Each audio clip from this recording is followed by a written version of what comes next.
Alright guys, so in this video we're checking out the new jumper T12 Pro. This is the latest version of the T12, and this one has the internal multi-protocol module, as you can see here, the antenna coming out of the top instead of the back, and that allows you to keep a module in the back here. In this case I've got the Crossfire micro module here, and I don't have the antenna attached right now, but I can have that permanently installed, and this is going to be the main reason why I'm going to be switching back to this radio. I previously used the original, first the white version or the off-white version T12, and this is the T12 Plus with the Hall sensor gimbals. And I used this for about 6, maybe 7 months, and then I switched to the X Lite for the last 6 or 7 months.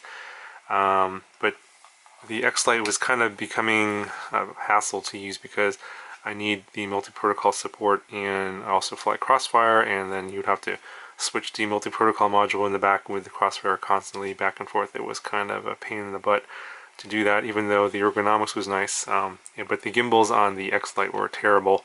I never really liked them, and I'm going to be going back to these here.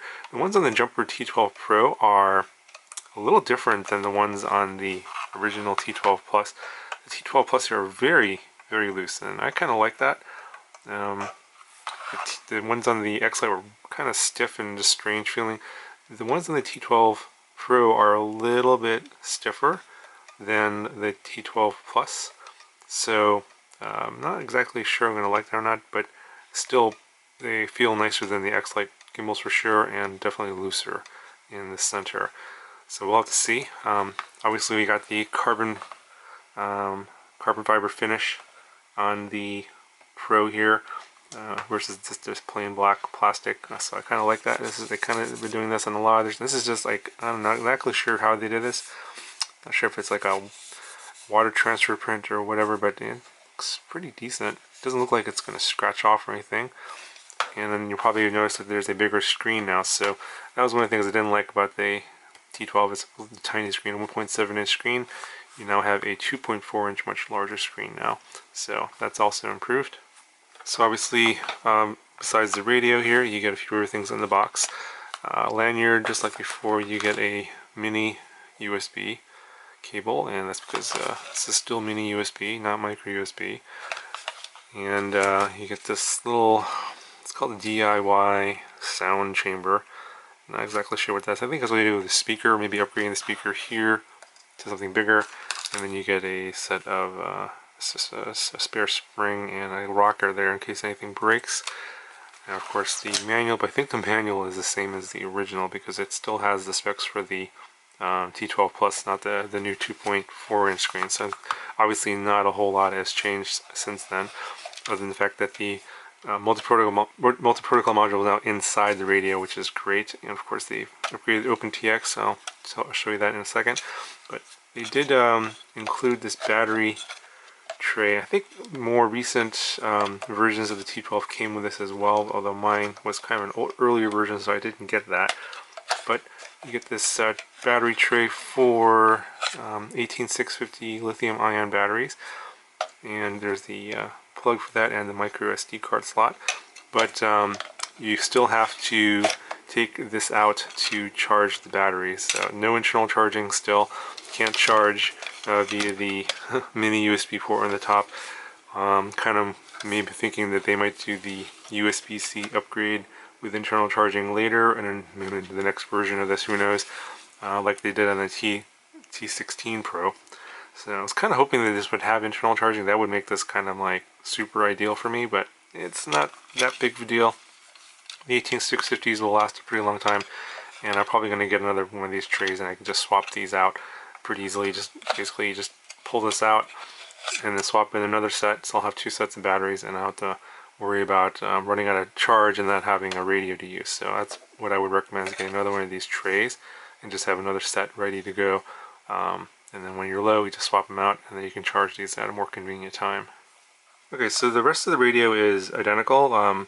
3 position switches here on the front here, these 4, and you have 2 position switches here on the top, and then you have these sliders here on the side. Those are all exactly the same as before. Mini USB port, as I said, and a trainer port here and the mini USB can be used for simulators just the same as before. Okay, so let me show you the firmware that's on here. It comes with, well, mine came with 2.3.4. I have upgraded this to 2.3.5. I'll do a separate video on how to do that. It's pretty easy. Spoiler alert, it's basically OpenTX Companion, and you just get the files from there. It's supported in OpenTX Companion. It's very easy to do, and you upgrade it the same way as you do other FreeSky radios, but I'm sure people want a little more detailed video on how to do that, so I'll do that in a separate video, not in this one. Let's go ahead and show you that this does have the internal multi-protocol module support. So external RF here on this model is off. You can change that, of course. I'll just show you this one here.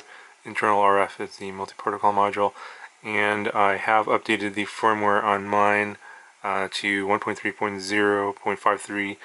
The one that came on here was 1.3.0.44, and I'll do another separate video on how to update that. It's also very easy. It only took me about 5 minutes to do that. Okay, so let me show you what is on the external module support. So we'll go to external RF. We'll go ahead and turn that on. So we'll have PPM, XJT, DSM2, Crossfire, multi-protocol module. So if you want to have an external multi-protocol module, you could do that. And if you want to have both, R9M, S-Bus. So those are all the ones that are supported on the external RF. So let's go ahead and turn on Crossfire. And you see that looks the same as before. So anyway, so that's going to do it for this video. Again, basically it's almost all the same, just a few cosmetic changes, the bigger screen, internal multi-protocol module support. But yeah, for me this is going to be, I think, the radio I'm going to be switching back to, because of the fact that I can keep my Crossfire module in the back. I know that some of you guys are going to be asking, can you upgrade the T12 Plus if you happen to have that? And the answer is, I think so. I'm not 100% sure. I was told by Jumper that they were going to send me the internal module for this to do the upgrade, if you just want to do the internal module upgrade, but they didn't send me that. They sent me the full radio instead, and I haven't. That was way back before Chinese New Year, so I haven't heard from them since. And this has kind of showed up kind of unannounced, so yeah, the communication's a bit of an issue. Pretty sure that you can, because as far as I can tell, other than the screen being different, all the electronics inside seem to be the same. So you should be able to buy the module and install it like you can on the T16. I think the module is going to be like $30 or something like that. If I happen to get the module, I will make another video and upgrade this one here.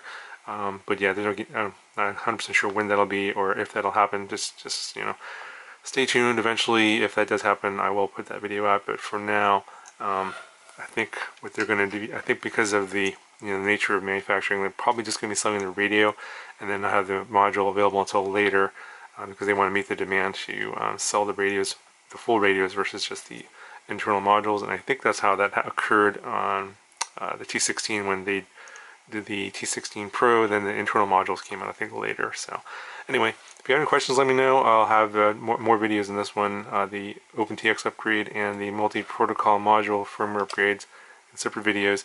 And those will be coming out pretty soon, so stay tuned for those.